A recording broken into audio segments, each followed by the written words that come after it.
গান, বাদ্য, নাটক, সিনেমা, বেপর্দা, মিথ্যাচার, জেনা, ব্যভিচার, সুদ, ঘুষ, অন্যায় কার্যকলাপ যা আল্লাহ তাআলা মানা করছে সব করছে। আল্লাহর নিষেধাজ্ঞা মানে নাই, তখন তার মরণ কিন্তু বড় ভয়ঙ্কর হয়। তখন আযাবের ফিরিস্তা ভয়ঙ্কর আকৃতিতে তার কাছে হাজির হয়। যার কাছে আযাবের ফিরিস্তা ভয়ঙ্কর আকৃতিতে হাজির হয়, মৃত্যু যন্ত্রণায় কখনো কখনো কিছু ঈমানদারও ঈমান হারায়া যায়। মরণের যন্ত্রণা তো হয়। মরার পরে মানুষ যে জায়গাটায় যায় তার নাম বরজখের জগৎ। বরজখের জগৎ, জগৎ মোট তিনটা আল্লাহ তাআলা বানাইছে। একটা জগৎ হলো দুনিয়ার জগৎ, বর্তমান যেখানে আমরা আছি। আর একটা জগৎ হলো বরজখের জগৎ, আর একটা জগৎ হলো আখিরাতের জগৎ। বরজখের জগৎ অস্থায়ী, দুনিয়া যেমন অস্থায়ী বরজখটাও অস্থায়ী। বরজখ থেকে আখিরাতের জগতে ইসরাফিলের বাঁশির মাধ্যমে আমাদের পদার্পণ হবে। যেদিন আখিরাতের জগৎ শুরু হবে, আখিরাতে আবার দুইটা জায়গা হবে। যারা আল্লাহর দেয়া হায়াত, জন্ম মৃত্যুর মাঝখানের সময় আল্লাহর পছন্দ মতো যারা কাটাইছে, আল্লাহকে যারা খুশি করছে, তাদেরকে আল্লাহ তাআলা জান্নাতের সুখের জগতে জায়গা দিবে, যেখানে কোনো দুঃখ নাই, যেখানে কোনো বেদনা নাই, যেখানে কোনো যন্ত্রণা নাই। আর যদি হায়াতটা হয় অসুন্দর, তাহলে কিন্তু আখিরাতের চিরস্থায়ী জগতে জাহান্নামের বাসিন্দা তাকে চিরদিনের জন্য হয়ে যেতে হবে, যেখানে কোনো সুখ নাই, যেটা বসবাসের জন্য বড় নিকৃষ্ট জায়গা। ইন্নাহা সাআত মুস্তাকাররাও ওয়া মুকামা।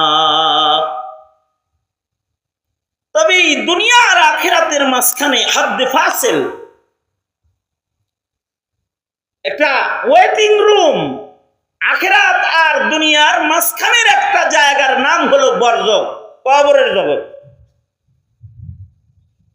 আল্লাহর রাসূল বলেছেন, কারোর কারোর কবরও জান্নাতের বাগান। আল কবরু রাউযাতুম মিন রিয়াজিল জান্নাহ আও হুফরাতুম মিন হুফারিন নার। কারোর কারোর জন্য কবর হবে জান্নাতের বাগান, আর কারোর কারোর জন্য কবর হবে দোজখের আগুনের খণ্ড। মরা তো লাগবেই, কবরটা যেন আগুনের খণ্ড না হয়। কেমন আগুনের খণ্ড কবর? দুনিয়ার মোমবাতির আগুনের খণ্ড না, জাহান্নামের আগুনের খণ্ড। যেই আগুন আল্লাহ তাআলা নিজের হাতে জ্বালাইছেন, যে আগুনের ভয়ঙ্কর গর্জন এত ভয়ঙ্কর। আল্লাহর রাসূল বলেন, দোজখের আগুনের গর্জন যদি দুনিয়াবাসীকে কবরের জানালা খুলে আল্লাহ যদি একবার দেখাইত, যার কবরটা দোজখের খণ্ড, তার কবরের আযাব, তার কবরের জাহান্নামের ভয়াবহ আগুনের গর্জন, এটা যদি আল্লাহ তাআলা যদি কবরের জানালা খুলে দুনিয়াবাসীর একবার দেখাইতো, তাহলে আল্লাহর রাসূল বলেন, পৃথিবীর একটা আযাবের কবরের কপাট যদি আল্লাহ তাআলা খুলতো, আর যদি এই পৃথিবীবাসী যদি দোজখের আগুন সচক্ষে কবরে যেটা আছে এটা একবার দেখতো, আর যদি নিজের কানে কবরের গর্জন, আগুনের গর্জন যদি তারা শুনতো, তাহলে হাদিসে আছে সরকার বলে, সাকালাইনের ভেতরে একটা জিন, একটা মানুষ এমন পাওয়া যাইতো না যারা আল্লাহর নাফরমান। ভয়ে সব আল্লাহর গোলাম হয়ে যেত। করার সাহস পেত না, কেউ নামাজ ছাড়ার সাহস পেত না, কেউ গাজার কলকি মুখে নেওয়ার সাহস পেত না, মদের বোতল হাতে নেওয়ার সাহস পেত না, জুলুম করার অত্যাচার করার মানসিকতা কেউ রাখতে পারত না।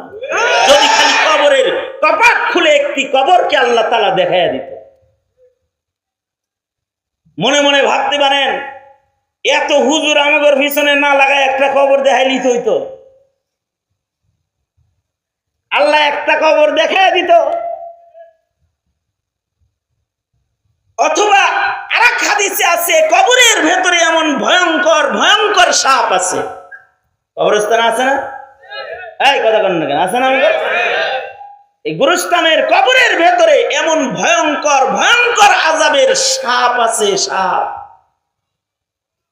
আল্লাহর রাসূল বলেন, এর একটি সাপ যদি খালি কবর থেকে মাথা বের করে, যদি এই সাপ যদি একটা শ্বাস দুনিয়ার আবহাওয়ায় ছেড়ে দিত, তাহলে সারা দুনিয়ার আবহাওয়া বিষাক্ত হয়ে যেত, সব মানুষগুলো বিষাক্ত আবহাওয়ায় একসাথে মৃত্যুবরণ করত। নাউজুবিল্লাহ আওয়াজ করে বলেন, আরো জোরে আওয়াজ করে চিল্লায়া বলেন নাউজুবিল্লাহ, জোরে বলেন। মরবেন না কে কে? হাত তোলেন তো দেখি। একজন আছে।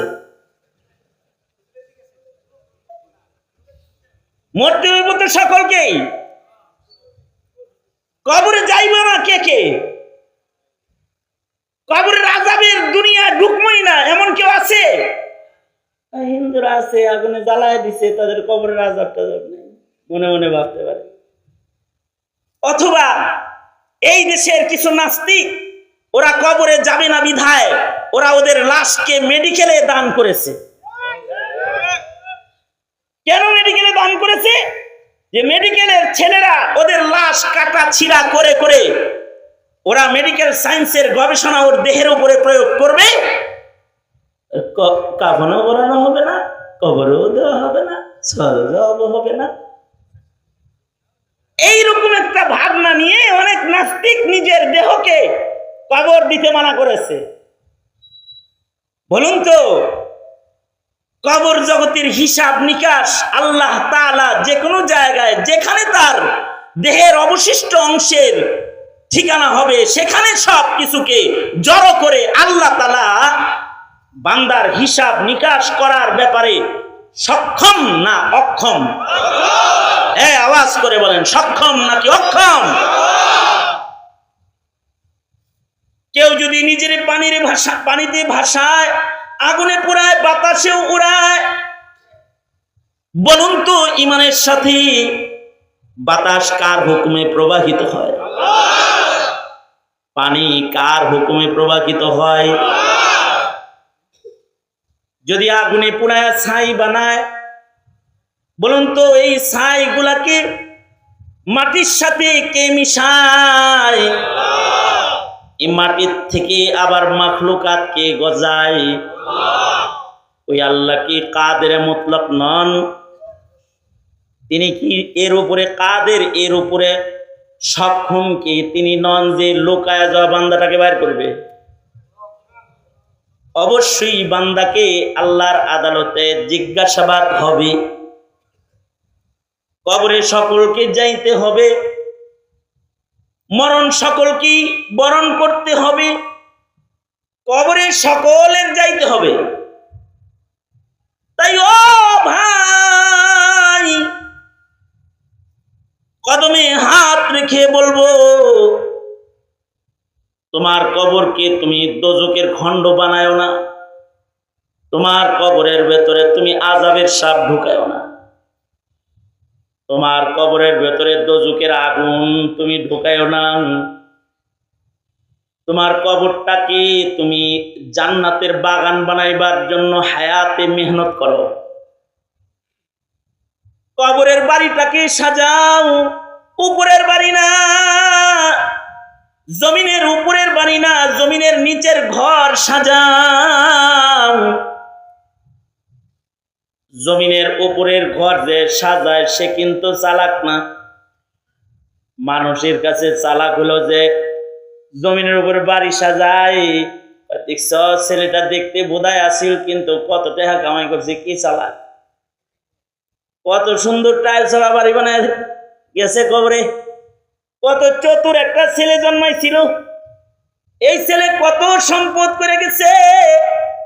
মানুষের বিচার আর আল্লাহর বিচার হলো, আল্লাহ কয় চালাক হলো সে মরার পরের জগৎ গড়ে, যে সে হলো চালাকাল কাইসু মান দানা নাফসাহু ওয়া আমিলা লিমা বাদাল মাউত। মরণের পরে কি হবে এই কাজে চিন্তা করে, ওই হলো চালাক। মরার পরে তোমার আমার কি হবে এই ফিকির ঢুকাও। যদি হায়াতের মূল্যবান সময় যেটা কাটতেছে, এই মূল্যবান সময়টা যদি আল্লাহর ফরমান মাফিক কারোর হয়, তবে তার কবরটাই হবে আল্লাহর জান্নাতের বাগান। তাকে কবরে সবাই নামায়া দিয়ে আসবে বটে, কিন্তু হাদিসে আছে আল্লাহর রাসূল বলেন, আল্লাহ তাআলা ফেরেশতাদেরকে ডেকে বলবে, এই ফেরেশতারা, বান্দা আমার দরজা জানালা বিহীন ঘরে শুইছে, দেখোস না এটা আমার গোলাম, জানলা ছাড়া কেমনে থাকবে আমার বান্দা। এই ফেরেশতারা জান্নাতের একটা খিড়কি ওর কবর বরাবর খুলে দেয়। আল্লাহ তাআলা বলবেন, ফেরেশতারা এই মাত্র আমার যে বান্দাটা ওই 3.5 হাত কবরের ঘরে শুইছে, তার জন্য জান্নাতের একটা জানালা খুলে দে। ফেরেশতারার সাথে সাথে বান্দার কবর বরাবর আল্লাহর জান্নাতের একটা জানালা খুলে দিবে। আল্লাহু আকবার বলেন জোরে করে। আল্লাহ জান্নাতের জানালা খুলে দিবে, জান্নাতের সুবাতাস তার কবরের ভিতরে বইবে। আর আল্লাহ তাআলা বান্দাকে নিজে ডাইকা বলতে থাকবে, বান্দা রে, এ আমার গোলাম, রাতের বেলায় দুনিয়ায় ঘুমাইতে পারছ নাই, জানামাজ বিছে আমার সামনে দাঁড়াইছে, আজান দিছে দৌড়ে, শীতের রজনী ঠান্ডা পানি দিয়ে ওযু করে মসজিদে গেছে,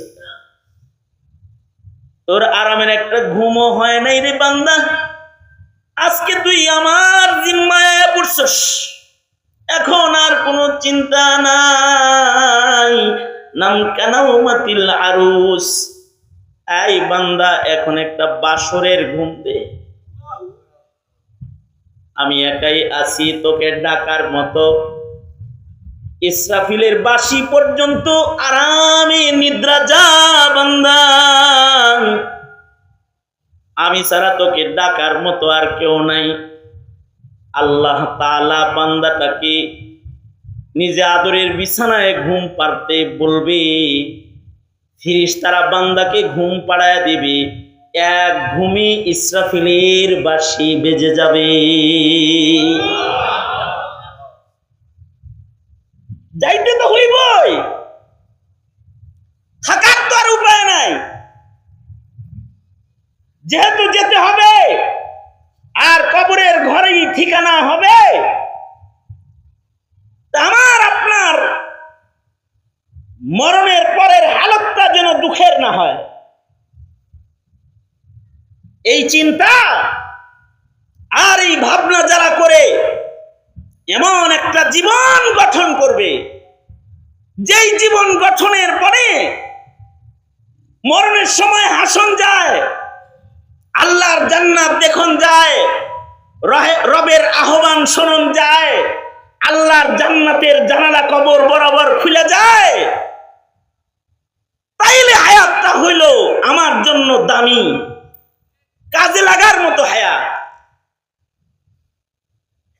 এই কারণেই বলা হয়, আনতাল্লাযী ওয়ালাদাতকা উম্মুকা বাকিয়ান, আনতাল্লাযী ওয়ালাদাতকা উম্মুকা বাকিয়ান ওয়ান নাসু হাওলাকা ইয়াদহাকুনা মাসরুরা ফাজহাদ লিনাফসি